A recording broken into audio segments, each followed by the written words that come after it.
2025 में peace Nobel prize पाने वाले सदर डोनाल्ड ट्रंप चाहते हैं तो कभी वेनेजुएला के सदर को उसके घर से उठवा लेते हैं और कभी ईरान के सदर को ईरान में घुसकर मौत के घाट उतार देते हैं। और सिर्फ यही नहीं बल्कि कभी इसराइल और ईरान के दरमियान जंग छिड़वा देते हैं और कभी पाकिस्तान और इंडिया के दरमियान जंग बत्ती करवाकर नोबेल प्राइज की डिमांड करते हैं। 28 फरवरी 2026 की सुबह को इसराइल और अमेरिका की एयरफोर्स ने एक मुश्तरका ऑपरेशन स्टार्ट किया और इस दौरान जनूबी ईरान के शहर मनाब में गर्ल्स प्राइमरी स्कूल पर अटैक किया गया। ईरानी सरकारी मीडिया के मुताबिक ये हमला दोपहर के वक्त किया गया और 150 से ज्यादा बच्चों की मौत हुई। और यही नहीं बल्कि अस्फहान, शिराज, तेहरान, करमनशाह में मिसाइलों की बरसात की गई और सबसे बड़ी बात यह कि इस अटैक में आयतुल्लाह खामनाई को भी शहीद कर दिया गया। ईरान के सुप्रीम लीडर आयतुल्लाह खामनाई के साथ साथ डिफेंस काउंसिल में मौजूद सुप्रीम कमांडर्स भी मारे गए और जवाब में ईरान ने यूएई, कतर, ओमान और सऊदी अरब में मौजूद अमेरिकी अड्डों को निशाना बनाया। ईरान की आर्मी ने यह दावा किया कि उन्होंने 27 अमेरिकी एयर बेसिस को निशाना बनाया और अब नए हरमज को भी आर्जी तौर पर बंद करने का फैसला किया गया।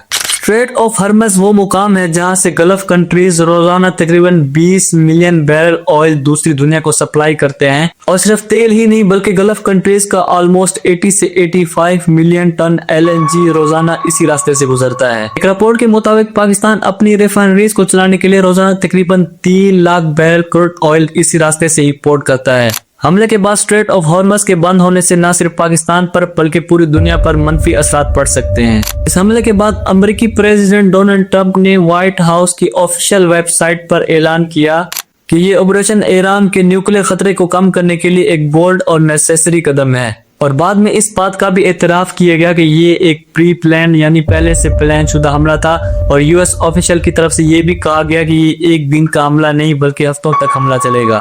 हमले के बाद आर्ग्यूमेंट दिया जा रहा है कि ये हमला ईरान की आवाम की भलाई और डिक्टेटरशिप को खत्म करने के लिए किया गया है। लेकिन अगर आपको याद हो तो कुछ इसी तरह का दावा 19 मार्च 2003 को अमेरिकी सदर बुश की जानिब से भी किया गया था और हमले के बाद ये दावा किया गया था कि ये हमला सद्दाम हुसैन की डिक्टेटरशिप को खत्म करना, इराक की आवाम को लिबरेट करना और दुनिया को खतरनाक हथियारों से बचाने के लिए किया गया है। लेकिन दोस्तों, डिक्टेटरशिप के नाम पर किसी भी दूसरे मुल्क पर हमला करना वहाँ की आवाम के लिए बहुत सीरियस और खतरनाक साबित हो सकता है। और इसकी सबसे बड़ी मिसाल इराक आपके सामने है, जहाँ पर डिक्टेटरशिप खत्म करने के लिए अटैक किया गया लेकिन वहाँ के हालात पहले से भी ज्यादा बदतर होते गए।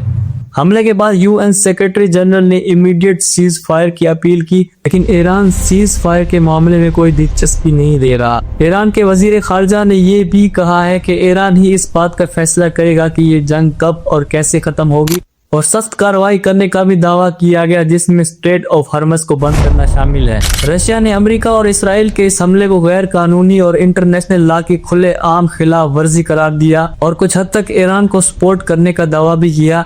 याद रहे कि रशिया और ईरान ने हाल ही में एक स्ट्रेटेजिक मुआहदा भी किया था। रूस के अलावा चाइना ने भी इसराइल के हमले की मजम्मत की और ऐलान किया कि वो हर हाल में ईरान से आमदोरफ्त जारी रखेंगे चाहे अमेरिका कितनी ही पाबंदियां क्यों ना लगा दे।